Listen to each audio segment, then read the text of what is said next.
Now, it's been 50 years since the ouster of General Yakubu Gowon as head of state of Nigeria, as the country remembers his embarrassing removal in a coup while General Gowon was attending a meeting of the Organization of African Unity in Uganda.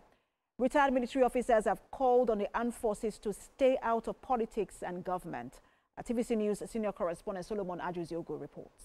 Invasion in 1970. The moment when news filtered in and then head of state General Yakubu Gowon received the information he's been removed from government.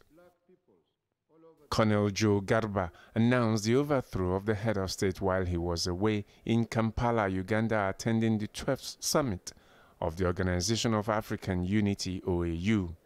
So it took him a little while to get the news of his removal, and he honorably recused himself from the meeting. From all indication, a new government has been established in Nigeria. I wish to state that I, on my part, have also accepted the change and pledged my full loyalty to my nation, to my country, and the new government. Thank you. This was how Gowon's leadership of Nigeria ended 3 days before it clocked 9 years. Officers led by then Brigadier General Murtala Muhammad had removed General Gowon in a bloodless coup on the 29th of July 1975. The armed forces, having examined the situation, came to the conclusion that certain changes were inevitable.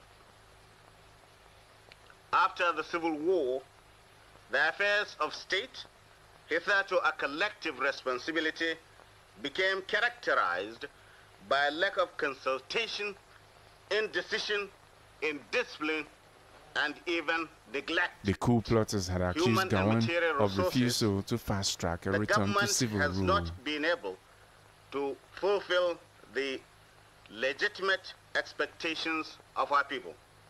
The officers installed General Murtala as head of state and Olusegun Obasanjo as his deputy. It was shocking. But in fact, he didn't even know there had been a coup.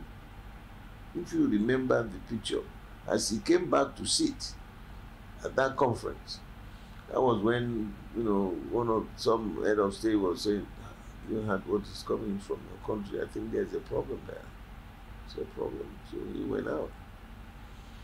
Who was the commander of the Brigade of Guards? General Garba. Yeah? His own man from that same Plateau State. After the assassination of Murtala in an unsuccessful coup, General Obasanjo took over and led Nigeria to a civil democratic rule 3 years later. Many people's careers were truncated. People who would have risen to the rank of general ended up coming less than that because of their involvement in the political responsibility of the military. What the civil authority should be doing, and in many cases, or in some cases, are doing to ensure that the military does not intervene in governance again, will include, among many other things, ensuring that we have a promotion of good governance, transparency, and accountability. Apart from rising to become head of state, General Gowon had the enviable record of being the military chief of staff, Federal Commissioner of Defense, Federal Commissioner of External Affairs, and Chief of Army Staff. General Gowon had the task of leading Nigeria through a 3-year grueling civil war, after which he was able to keep Nigeria one. Since the Nzegu school to the counter coup to the General Gowon school to Murtala Muhammad school. So you look at it.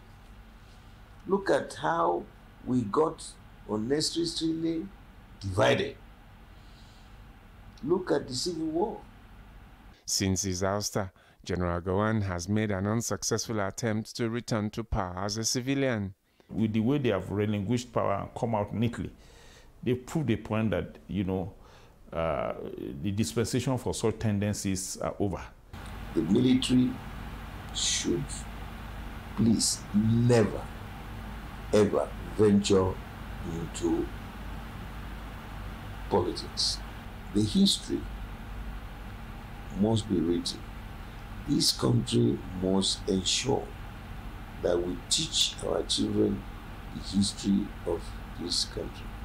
Now close to 90 years, General Gowon is now preoccupied with the role of a statesman, mobilizing for the unity and stability of Nigeria through prayers.